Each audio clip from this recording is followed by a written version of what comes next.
Hello बच्चों, welcome to make it education. कैसे हैं सब लोग? तो चलो बेटा, आज हम लोग स्टार्ट करेंगे स्ट्रक्चर ऑफ एटम की सेकंड पार्ट। ठीक है, हम लोग तो फर्स्ट पार्ट पढ़ चुके हैं और आज हम लोग पढ़ेंगे सेकंड पार्ट। ओके, तो चलो बेटा, उठा लो कॉपी और pen and let's make it happen.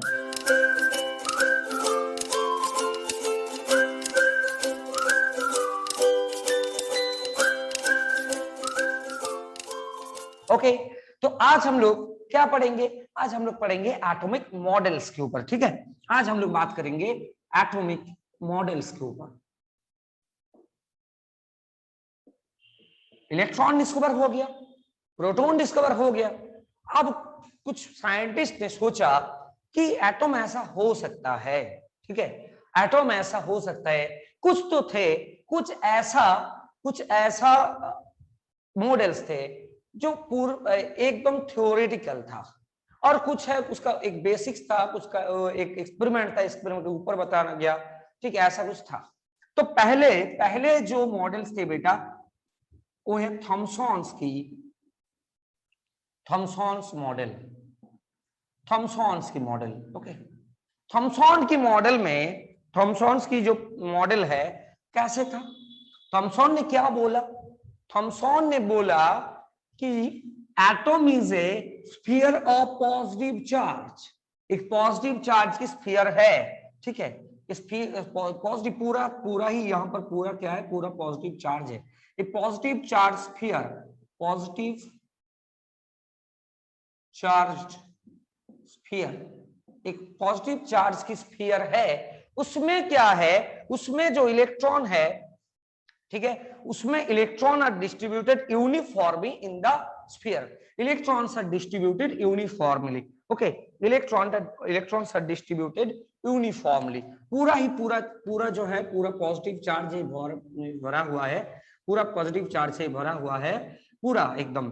और उसमें क्या? उसमें छोटा छोटा ऐसे नेगेटिव चार्ज यूनिफॉर्मली यहां पर डिस्ट्रीब्यूटेड है। ठीक है, डिस्ट्रीब्यूटेड है। ओके, ऐसे। ठीक है, और बेटा दिखने में कैसा लगा? वाटरमेलन की लगा। कि कुछ लोग सोचते हैं, हम भी सोचे कि थॉमसन ने वाटरमेलन खाने के टाइम ये मॉडल बना दिया क्या? मैंने सोच लिया ऐसा नहीं हो सकता है। Respect to all scientist. Okay, तो बेटा यहां पर क्या हुआ कि ये जो मॉडल था, उन्होंने क्या बोला? Atom is considered as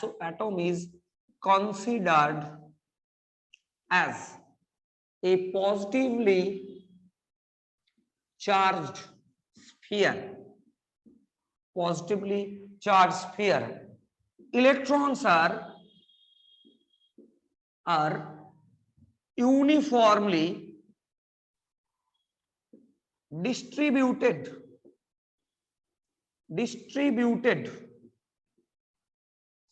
in the sphere। पूरा स्फीयर में यूनिफॉर्मली डिस्ट्रीब्यूटेड है। और दिखने में कैसे लगा? वाटरमेलन की तरफ। तो उसको बोला कि वाटरमेलन मॉडल। ठीक है, इसको बोला जाता है वाटरमेलन मॉडल, इसको बोला जाता है वाटरमेलन मॉडल और प्लम पुडिंग मॉडल। इसका कोई काम में नहीं आया, तो पूरा फेल्योर हो गया, इसको नहीं लिया गया अभी। ठीक है, तो बेटा क्या? Atom is considered as positively charge, पूरा पॉजिटिवली चार्ज से पूरा एकदम भरा हुआ है। और उसमें क्या है? Electrons are distributed uniformly distributed है। ठीक है बेटा, तो ये हो गया हमारा थॉमसन की मॉडल। लेकिन बेटा इसका ड्रॉबैक था, लिमिटेशन था कुछ। ड्रॉबैक क्या था? देखो, ड्रॉबैक्स क्या था? ड्रॉबैक्स था बेटा इसका कि यहां पर इतने सारे पॉजिटिव चार्ज, इतने सारे नेगेटिव चार्ज, क्या हो सकता है? इतने सारे पॉजिटिव चार्ज, इतने सारे नेगेटिव चार्ज, क्या हो जाएगा यहां पर? रिपल्सन होगा। अब तुम लोगों ने बोलोगे कि सर यहां पर पॉजिटिव है, नेगेटिव है, न्यूट्रलाइज हो जाएगा।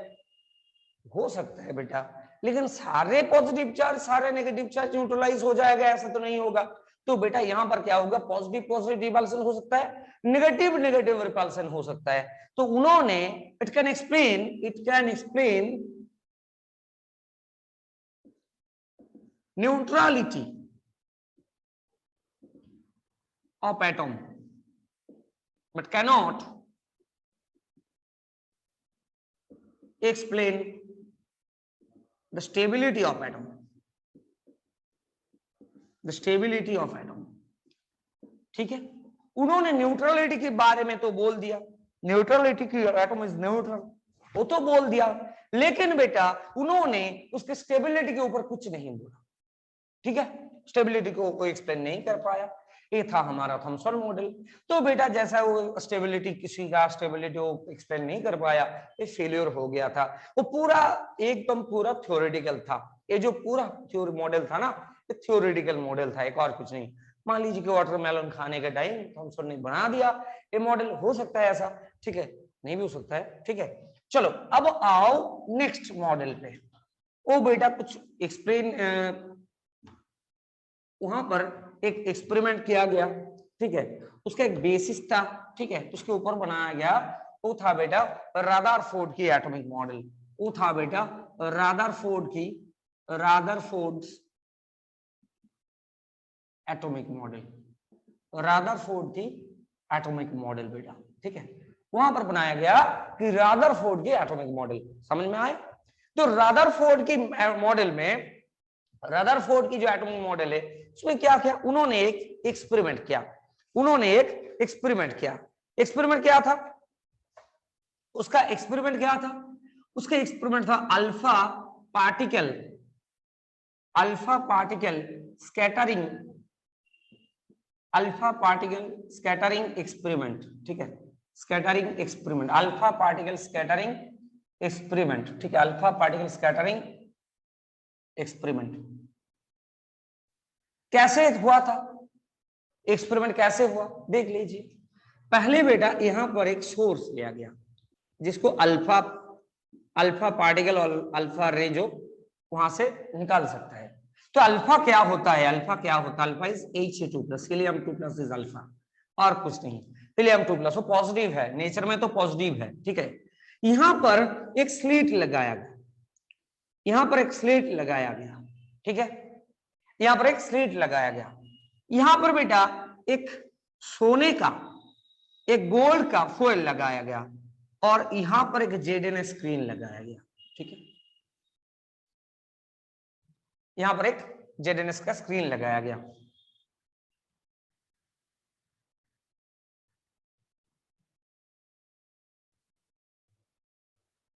ठीक है, ऐसा हो जाए। ठीक है, तो बेटा क्या क्या हुआ देखो, यहां पर अल्फा रे का source of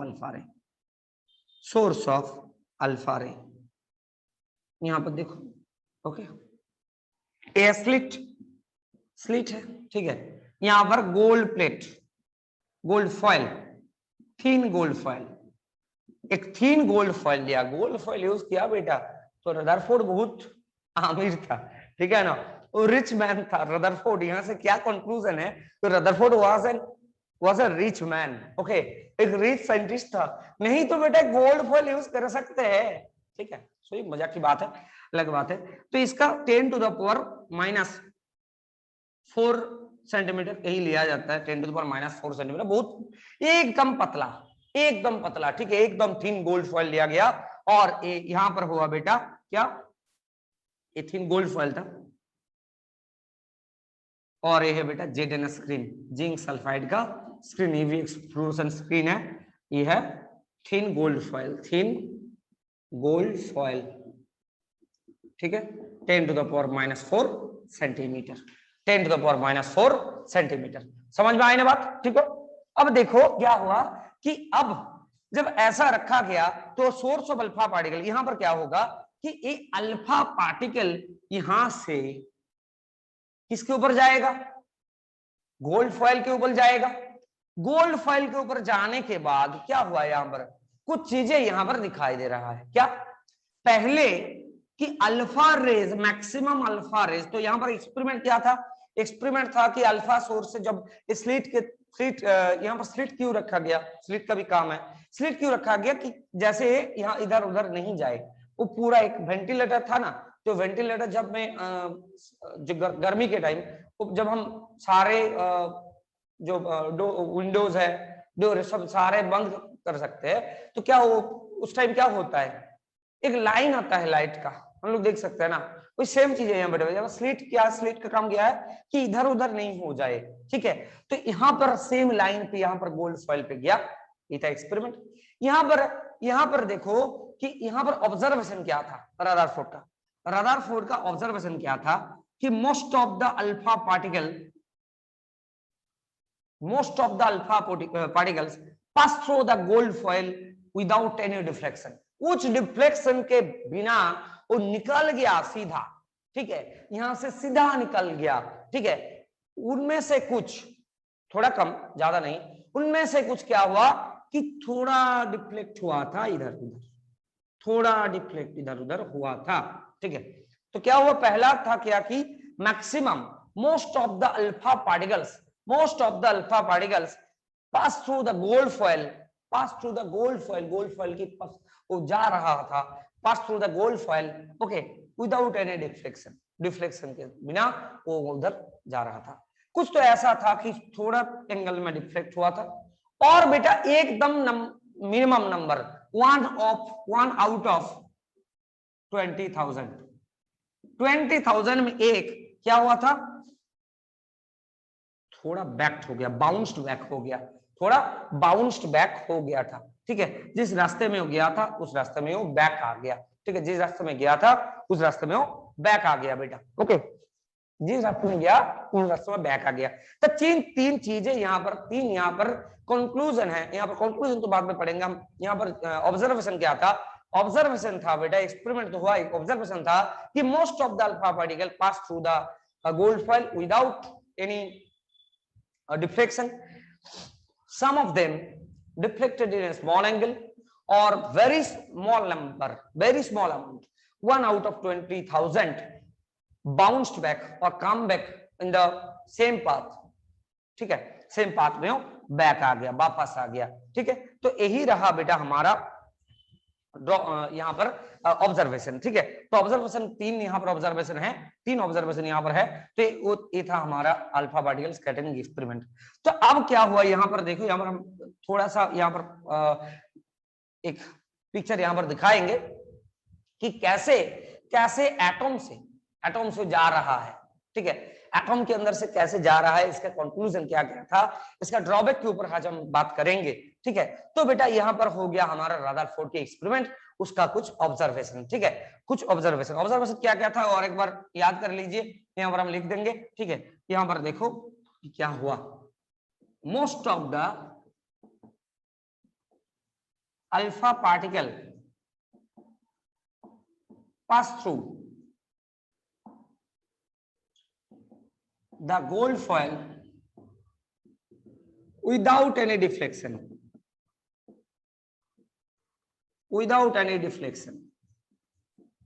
some of them, number 2, some of them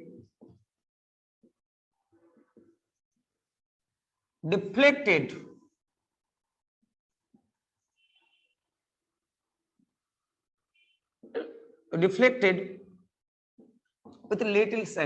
with little or small angle, छोटा एंगल के साथ उसका डिफ्लेक्शन हुआ।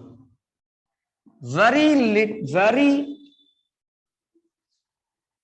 small numbers of alpha particles, 1 out of 20,000 come back और बाउंस्ड बैक। ये था बेटा अल्फा पार्टिकल स्कैटरिंग एक्सपेरिमेंट का 3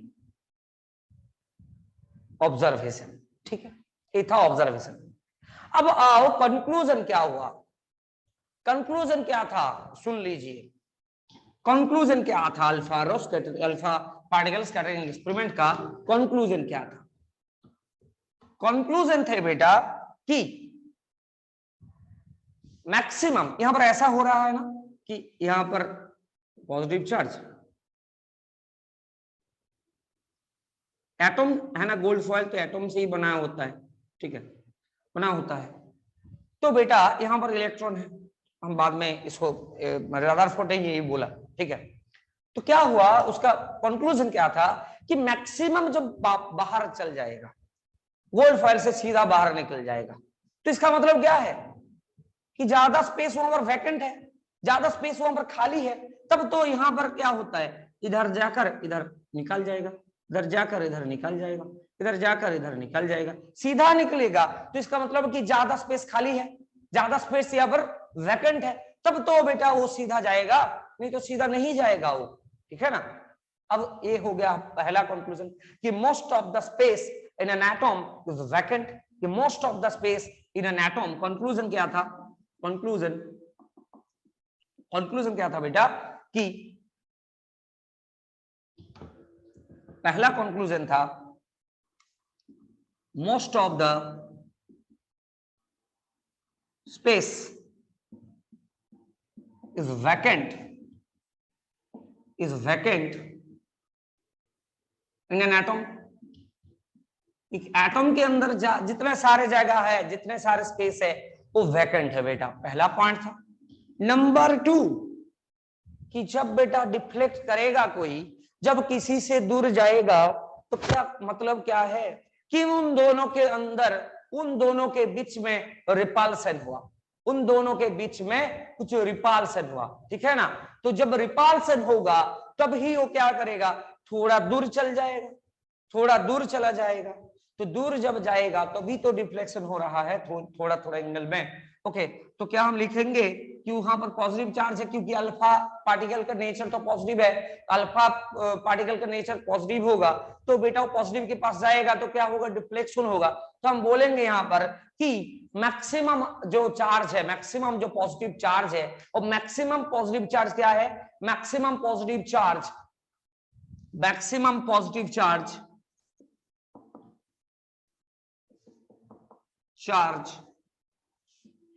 is concentrated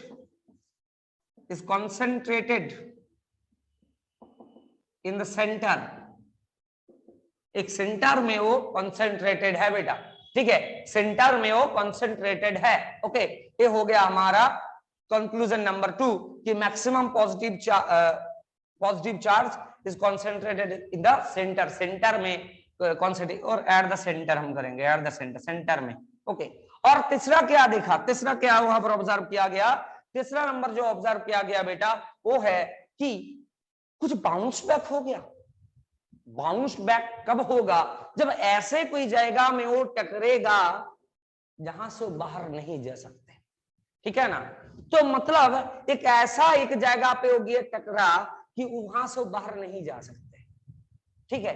तो वहां पर बहुत मास है, वो बहुत तगड़ा आदमी है, ठीक है, उसको ओवरकम नहीं कर पाया, तभी तो नहीं जा पाया ना, वहां पर खाली नहीं है, बाकी जगह खाली है, वो जो गया उसको टकराया ना, उसको जो टकराया उस जगह को, तो क्या वो बाउंस बैक हो गया, जाया गया और वापस गया और वापस, वो थोड़ी कम जगह पे होते हैं, ठीक है ना।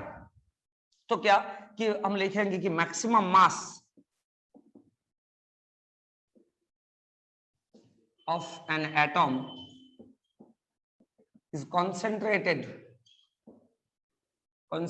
at the center, वो सेंटर पे कॉन्सेंट्रेटेड है, ठीक है, वो कॉन्सेंट्रेटेड है। ये 3 कंक्लूजन उन्होंने बनाया, ठीक है, उन्होंने और तुम लोग भी बना सकते हो, ठीक है। लेकिन एक बात ऐसा बोल दिया बेटा कि उनका बेइज्जती हो गया, बेइज्जती नहीं हुआ, सॉरी, क्या हुआ कि फेल्यूर हो गया, वहां पर कुछ ड्रॉबैक आ गया, लिमिटेशन था, ठीक है।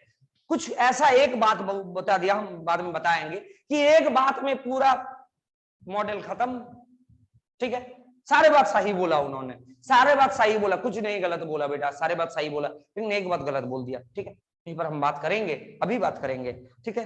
तो ये था कंक्लूजन, एक कंक्लूजन, 3 कंक्लूजन के ऊपर, 3 कंक्लूजन को समझने के बाद, कुछ सोचने के बाद उन्होंने बोला कि atom have 2 part, atoms has 2 part, atom का 2 पार्ट होते हैं, पहला है बेटा न्यूक्लियस, न्यूक्लियस, और नंबर 2 है बेटा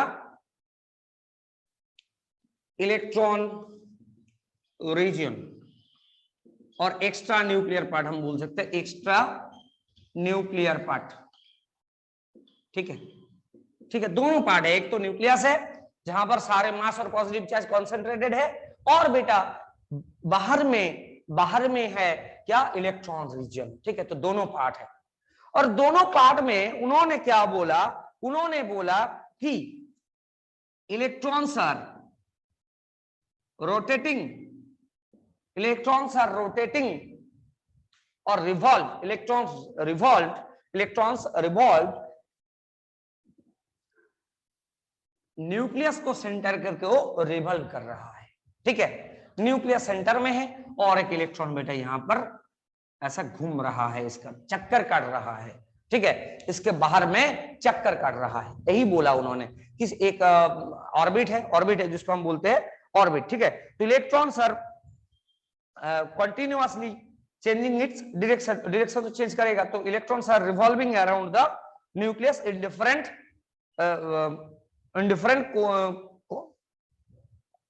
कोसेंट्रिक सर्कुलर पाथ। ठीक है, इलेक्ट्रॉन्स आर, यहां पर हम बोल सकते हैं कि electrons are revolving around the nucleus के अराउंड, ठीक है, कोसेंट्रिक है एक centre in the nucleus in concentric circular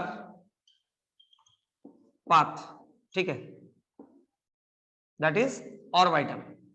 ठीक है, दैट इज कॉल्ड, क्या बोला जाता है उसको, सॉरी ऑर्बिट बोला जाता है, जिसको बोला जाता है ऑर्बिट्स, ठीक है, तो जो पाथ में, जो सर्कुलर पाथ में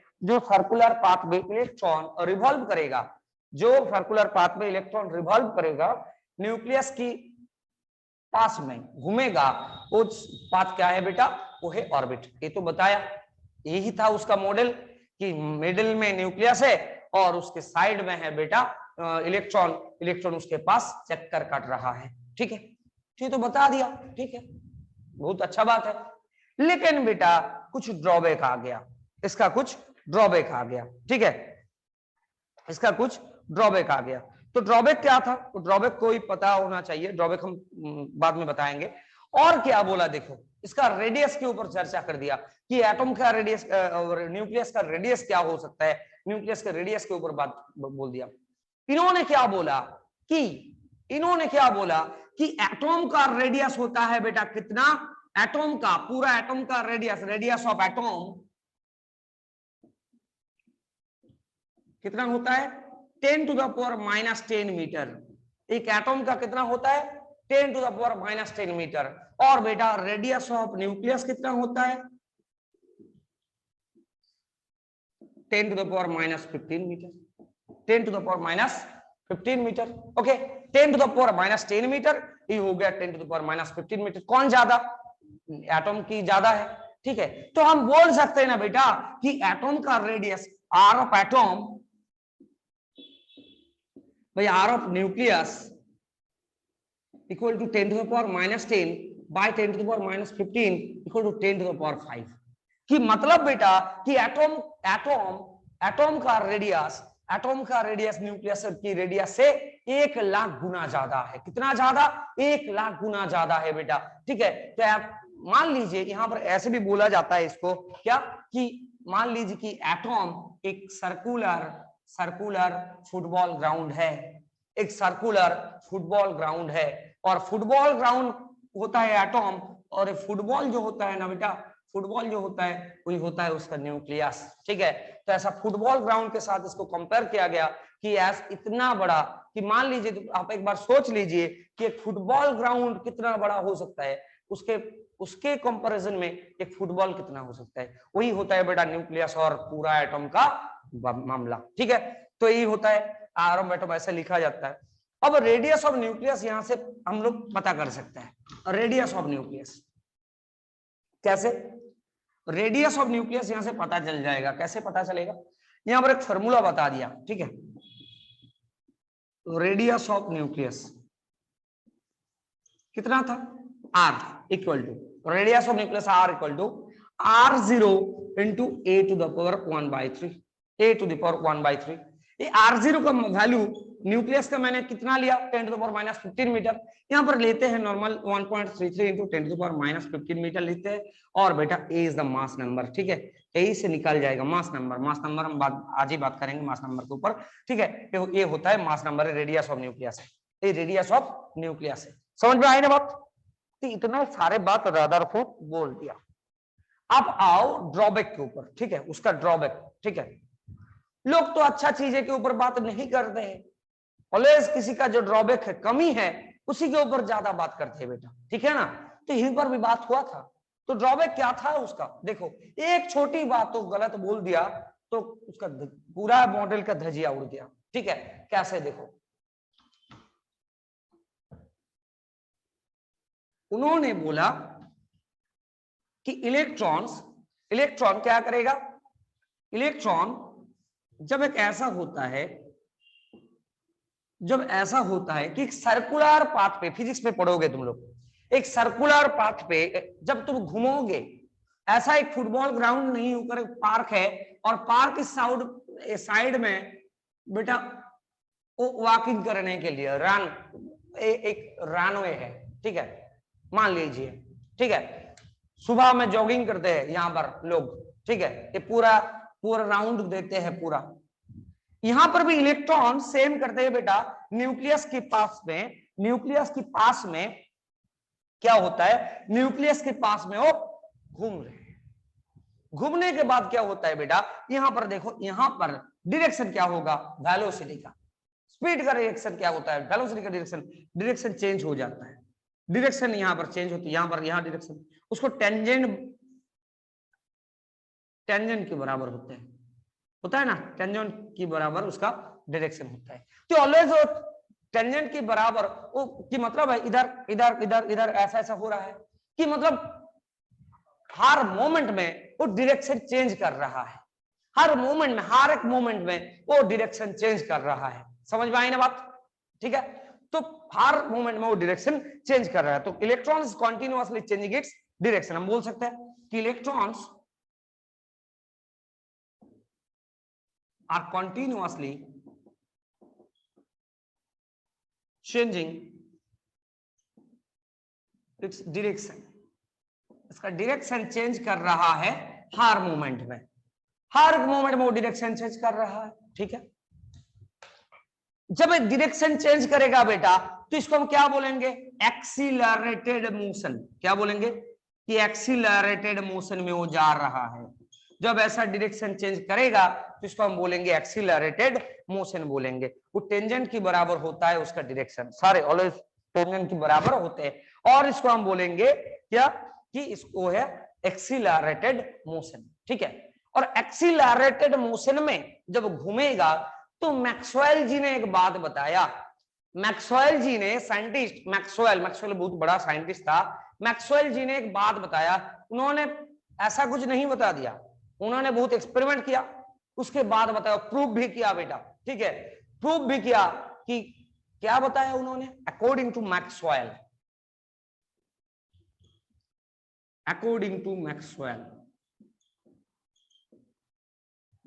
क्या देख के बताया तो पता नहीं, लेकिन हमको पता कैसे है। देखो मैक्सवेल ने क्या बोला कि एक चार्ज पार्टिकल जब एक दूसरा चार्ज पार्टिकल के पास में घूमेगा तो एनर्जी रिलीज करेगा, ठीक है ना। तो जब एक चार्ज पार्टिकल दूसरा कोई चार्ज पार्टिकल के पास में घूमेगा तो बेटा क्या करेगा, एनर्जी रिलीज करेगा। होता है ना बेटा ऐसा, किसी के पास में चक्कर मत मार, ठीक है, तो बेटा एनर्जी की बहुत सारे यहाँ पर खर्चा होगा, ठीक है ना, खर्चा बहुत बढ़ जाएगा। यहाँ पर भी सेम चीजें हो रहा है बेटा। इलेक्ट्रॉन जब प्रोटॉन के पास चक्कर काट रहा है तो एनर्जी क्या होता है, वहां पर रिलीज हो रहा है, एनर्जी कम हो जाता है, ठीक है। समझ में आई बात, ठीक है। तो क्या हुआ यहाँ पर एक प्रॉब्लम हो गया छोटा सा। उन्होंने एक ही बात गलत बोला, कुछ नहीं, और सारी चीजें तो सही बोल दिया, एक ही बात गलत बोला। क्या कि क्या किसने, रदरफोर्ड ने क्या बोला कि रदरफोर्ड ने यही बोल दिया कि वो एक्सीलरेटेड मोशन में वो घूमेगा, तो एक्सीलरेटेड में मोशन में जब घूमेगा बेटा, तो मैक्सवेल ने बता दिया सही बात, और रियल लाइफ का भी सही बात है कि किसी के पास चक्कर काटोगे तो एनर्जी बहुत लॉस होगा और कुछ काम नहीं, ठीक है। और बेटा एक दिन ऐसा इतना खर्चा होते होते एक दिन भिखारी बन जाओगे, तो मत किसी के पास चक्कर मारो, ओके। ये बात समझ में रखो, वही समझ में आ जाएगा, ओके ना। तो बेटा जब पॉजिटिव चार्ज के पास में जब इलेक्ट्रॉन चक्कर काट रहा है, जब रिवॉल्व कर रहा है एक्सीलरेटेड मोशन पे, तो क्या करेगा, एनर्जी रिलीज करेगा, ठीक है, एनर्जी रिलीज करेगा। अकॉर्डिंग टू मैक्सवेल ने क्या बोला, if A charge particle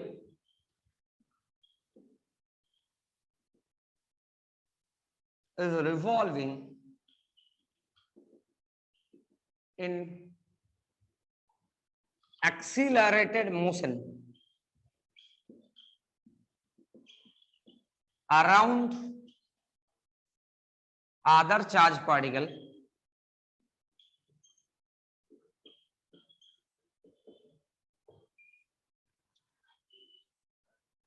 revolve,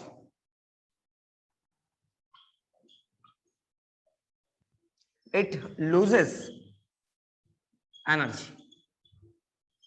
तो एनर्जी जब लॉस करेगा बेटा, जब एनर्जी लॉस होगा, जब किसी के पास चक्कर मारोगे तो इतना खर्चा हो जाता है, खर्चा होने के बाद तुम्हारा हाल बहुत खराब हो जाता है, ठीक है ना।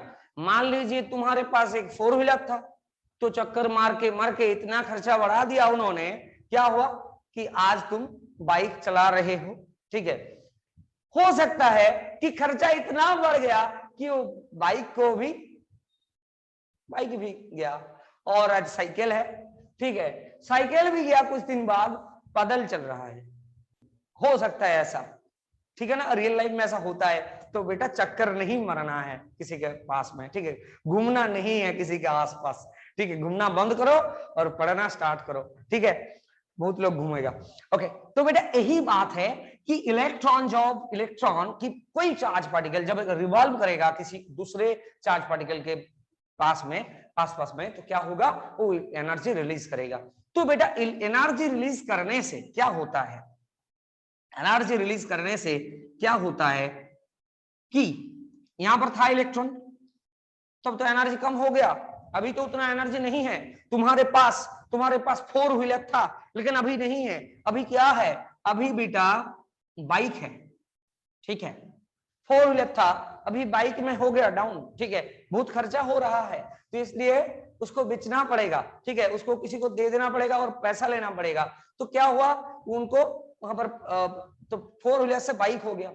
अब क्या हुआ, और भी एनर्जी रिलीज किया इलेक्ट्रॉन ने, तो इलेक्ट्रॉन रिलीज करेगा एनर्जी रिलीज करेगा, तो क्या होगा, साइकिल पे आ गया। तो ऐसे होते होते ऐसे क्या होगा कि वो न्यूक्लियस के ऊपर आकर पड़ेंगे, न्यूक्लियस के ऊपर आकर पड़ेंगे, तो बेटा तो एटम ही खत्म, एटम तो नहीं रहेगा, एग्जिस्टेंस ही वो बता नहीं पाया। यही बात उसका काल था, ठीक है, यही बात कि वो एक्सीलरेटेड मोशन पे जाएगा, और मैक्सवेल ने बता दिया, तो बेटा उसका, ठीक है, तो उन्होंने भी फेल हुआ, ठीक है। तो ऐसा नहीं है बेटा, लाइफ में बहुत ऐसा मोमेंट आता है, ठीक है, उन्होंने नहीं छोड़ा, उन्होंने बोला ठीक है सॉरी, अब हम और जोर से और तेज से हम लोग दौड़ेंगे, और तेज से हम लोग काम करेंगे। ऐसा ही होना चाहिए लाइफ में बेटा, ठीक है, नीट जेईई जैसा भी है, ठीक है, नहीं हुआ कुछ बोर्ड कुछ गलत गलमाल हो गया तो छोड़ दीजिए, ऐसा नहीं होगा मेरे से, ऐसा नहीं होगा मेरे से, केमिस्ट्री नहीं होगा, ऐसा नहीं होता है बेटा, ठीक है। होता है, सब लोगों का लाइफ में फेलियर आता है, लेकिन फेलियर से ही कुछ लर्न करना है, कुछ सीखना है। इन्होंने भी सीखा, ठीक है, हमारा रदरफोर्ड साहब ने भी सीखा, ठीक है, कि ऐसा गलत बोला मैंने, ठीक है। ये था पहला जो उसका, तो यहाँ पर आएगा, तो इट कैनॉट एक्सप्लेन, तो पहला हम लिख सकते हैं कि it cannot explain the existence of atom, atom की एग्जिस्टेंस के ऊपर वो नहीं बता पाएगा, एटम की एग्जिस्टेंस के ऊपर वो नहीं बता पाएगा, ओके। तो ये हो गया हमारा पहला बात। अब दूसरा क्या, इट कैनॉट एक्सप्लेन, ये हम बाद में बात करेंगे, ठीक है, एक दो दिन बाद में, ठीक है, और थर्ड और फोर्थ क्लास में हम बात करेंगे। It cannot explain line spectrum, line spectrum को ये एक्सप्लेन नहीं किया पाएगा, ठीक है, लाइन स्पेक्ट्रम ये एक्सप्लेन नहीं किया पाएगा, ठीक है। It cannot explain the line spectrum of hydrogen, hydrogen का लाइन स्पेक्ट्रम इन्होंने ऑफ हाइड्रोजन। और भी कुछ गलती था बेटा, लेकिन वो तब वो गलती नहीं था एक्चुअली, अब गलती हो गया। क्या था कि उन्होंने बोला कि इलेक्ट्रॉन घूमेगा, इलेक्ट्रॉन घूमेगा, कौन सी ऑर्बिट में घूमेगा, ऑर्बिट का रेडियस क्या रहेगा, एनर्जी क्या रहेगा, वहां पर वेलोसिटी क्या रहेगा, कुछ भी नहीं बताया। ये भी एक उसका ड्रॉबैक था, ठीक है। तो ये दोनों मोस्ट इंपॉर्टेंट है। और एक भी है बेटा कि ऑर्बिट का रेडियस, ऑर्बिट में इलेक्ट्रॉन का एनर्जी, ऑर्बिट में इलेक्ट्रॉन का एनर्जी, और बेटा ऑर्बिट में इलेक्ट्रॉन का वेलोसिटी, कुछ भी वो नहीं बता पाया, ठीक है। तो ये हुआ हमारा रदरफोर्ड की जो मॉडल था उनका ड्रॉबैक, ठीक है। इसके ऊपर थोड़ा चर्चा कर लिया। अब हम नेक्स्ट टॉपिक पे जाएंगे, ठीक है, लेकिन थोड़ा छोटे छोटे चीजें हैं। नेक्स्ट क्लास में हम लोग नया टॉपिक पढ़ेंगे, जैसा कि EMR, electromagnetic radiation, photo electric effect, ऐसा एक चीज हम लोग छोटे छोटे चीजें हम लोग पढ़ेंगे, ठीक है। तब तक हम छोटा कुछ चीजों यहाँ पर पढ़ लेते हैं। चलो बेटा, अब हम पढ़ेंगे कुछ डेफिनेशन पढ़ेंगे, ठीक है, कुछ इंपॉर्टेंट डेफिनेशन हम पढ़ेंगे, ठीक है। कुछ एटॉमिक स्पीसीज के ऊपर बात करेंगे। पहला क्या है, पहला है बेटा एटॉमिक नंबर क्या है, व्हाट इज एटॉमिक नंबर, और atomic number is denoted by Z, Z के द्वारा वो डिनोटेड है बेटा। What is atomic number, it is the number of proton in the nucleus, nucleus में जितना प्रोटॉन रहेगा वही होता है बेटा एटॉमिक नंबर, ठीक है। अब आया मास नंबर, मास नंबर क्या होता है, mass number A is denoted by A, it is the total number of, or it is the sum of number of proton and number of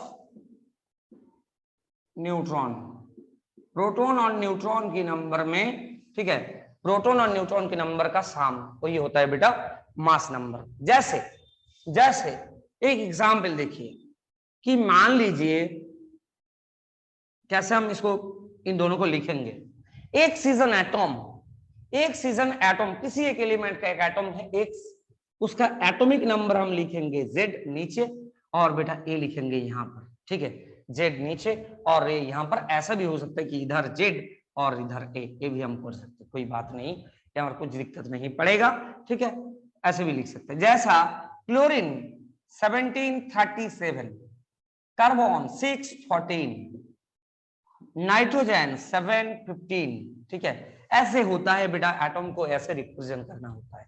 नीचे में लिखते हैं क्या, नीचे में लिखते हैं बेटा नंबर ऑफ प्रोटॉन और एटॉमिक नंबर, और ऊपर में मास नंबर। तो मान लीजिए बेटा क्लोरीन 1737 में कितना प्रोटॉन है, proton is the atomic number 17, कितना न्यूट्रॉन है, न्यूट्रॉन कितना, न्यूट्रॉन बेटा mass number equal to number of proton plus number of neutron, दोनों का एडिशन, तो 37 माइनस 17 इक्वल टू 20 न्यूट्रॉन है बेटा। और बेटा इलेक्ट्रॉन कितना है, 17 इलेक्ट्रॉन है, ठीक है, 17, 20 और 17, यही होता है। ऐसे क्वेश्चन पूछ रहे कभी कभी कि जैसे यूरेनियम बड़ा वाला एक दे दिया 92, 235, बताओ इसका प्रोटॉन क्या है, इलेक्ट्रॉन कितना है और न्यूट्रॉन कितना है, प्रोटॉन न्यूट्रॉन और इलेक्ट्रॉन, प्रोटॉन कितना है 92, इलेक्ट्रॉन कितना है 92, न्यूट्रॉन कितना है 235 माइनस 92, 143 होगा, ऐसा कुछ, ठीक है। तो यही होता है बेटा एटॉमिक नंबर और मास नंबर की बात, और एटॉम का रिप्रेजेंटेशन। अब हम कुछ एटॉमिक स्पीसीज के ऊपर बात करेंगे, अब हम कुछ एटॉमिक स्पीसीज के ऊपर बात करेंगे। कुछ तो तुम लोग पहले ही पढ़ चुका है क्लास 19 में, अब हम कुछ नया चीजें सीखेंगे यहाँ पर, ठीक है। अब हम कुछ नया चीजें सीखेंगे, जैसा पहला सम एटॉमिक स्पीसीज, एटॉमिक स्पीसीज, ठीक है, सम एटॉमिक स्पीसीज। पहला है बेटा आइसोटोप्स। आइसोटोप्स क्या होता है? आइसोटोप्स होता है atoms of same element. Atoms of same element हम लिखेंगे ऐसे कि atoms of same element having same atomic number. Same atomic number होता है ऐसा, जैसे देखो हाइड्रोजन का 3 आइसोटोप है, H11, प्रोटियम, डॉयट्रियम और ट्रिटियम। हाइड्रोजन का 3 आइसोटोप, एटॉमिक नंबर सेम, ठीक है, number of proton same. Carbon का 3 आइसोटोप होता है, 6, 12, 6, 13 और 6, 14। क्लोरीन का होता है 17, 35, 17, 37। ये हो गया हमारा बेटा आइसोटोप। ये तो पहले से ही पता है, ठीक है। Isotope is the are the atoms of same element having same number of same atomic number. Atomic number same होना चाहिए, तब हम बोलेंगे उसको आइसोटोप्स। ओके, अब आओ आइसोबार्स, ठीक है, आइसोबार्स। आइसोबार्स क्या होता है? हैविंग, क्या लिखेंगे? Same mass number. Mass number same है but different atomic number. Atomic number different है बेटा, लेकिन मास नंबर सेम है। मास नंबर सेम और एटॉमिक नंबर डिफरेंस। जैसे आर्गॉन 1840, पोटेशियम 1940 एंड कैल्शियम 2040। ये हो गया हमारा आइसोबार्स। तो आइसोबार्स से मतलब क्या है कि same mass number but different atomic number, ये होता है बेटा आइसोबार्स। और बेटा होता है आइसोटोन्स। आइसोटोन्स, आइसोटोन्स किसको बोलते हैं? Having same number of neutron. Having same number of neutron. जिन स्पीसीज का, जो स्पीसीज का atoms having same number of neutron, atom होता है, atom having same number of neutron. Neutron का नंबर जब सेम होगा, तो जैसा कि फास्फोरस 1531, सल्फर 1632, तो बेटा यहां पर न्यूट्रॉन कितना? 31 माइनस 15, यहां पर 32 माइनस 16, कि मतलब यहां पर भी 16, यहां पर भी 16, दोनों में ही 16, तो 16-16 होता है। तो बेटा इन दोनों होता है, इन दोनों का आइसोटोन। आइसोटोन का एग्जाम्पल भी बता दिया, ठीक है। ये हो गया हमारा आइसोटोन। तो 3 चीजें हम यहां पर पढ़े थे। और क्या हो सकता है? जैसे कार्बन 614, नाइट्रोजन 715 और ऑक्सीजन 816। देखिए सारे न्यूट्रॉन 8 है 14 माइनस 6 8, 15 माइनस 7 8, 16 माइनस 8 8, सारे 8 हो गया, ठीक है। तो ये होता है बेटा आइसोटोन्स। तो 3 चीजें हम यहाँ पर सीखे कि आइसोटोप्स, आइसोबार्स, आइसोटोन्स। और 3 चीजें हैं जो नया है, एकदम नया, ठीक है। तो हम पढ़ेंगे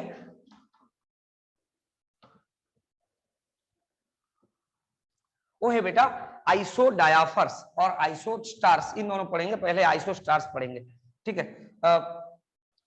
आइसो डायाफर्स,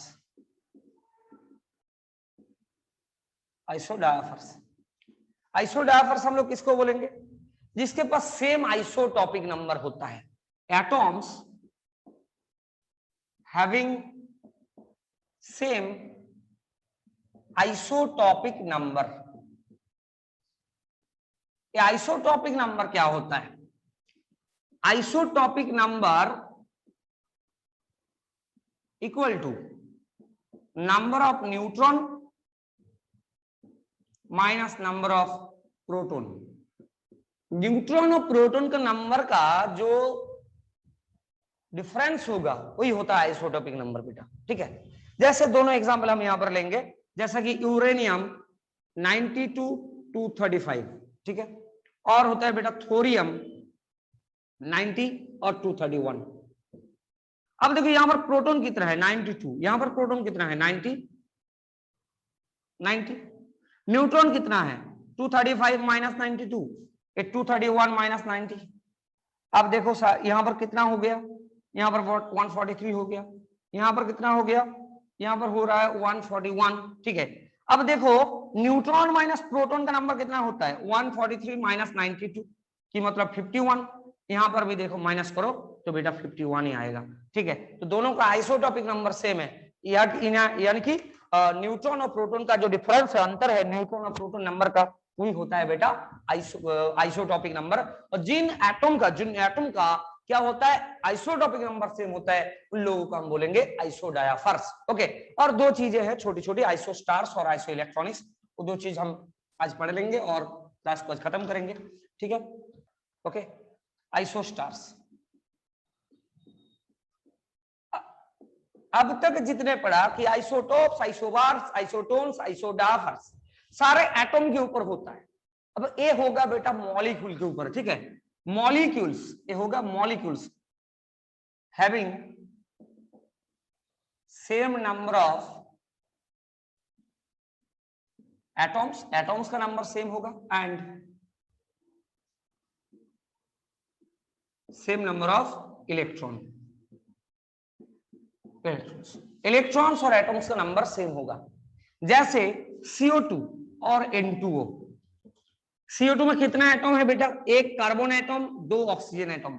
CO2 में कितना एटम है, 1 + 2, यहां पर 2 + 1 2 नाइट्रोजन, तो मतलब यहां पर भी 3, यहां पर भी 3 3 3, दोनों में एटम सेम है।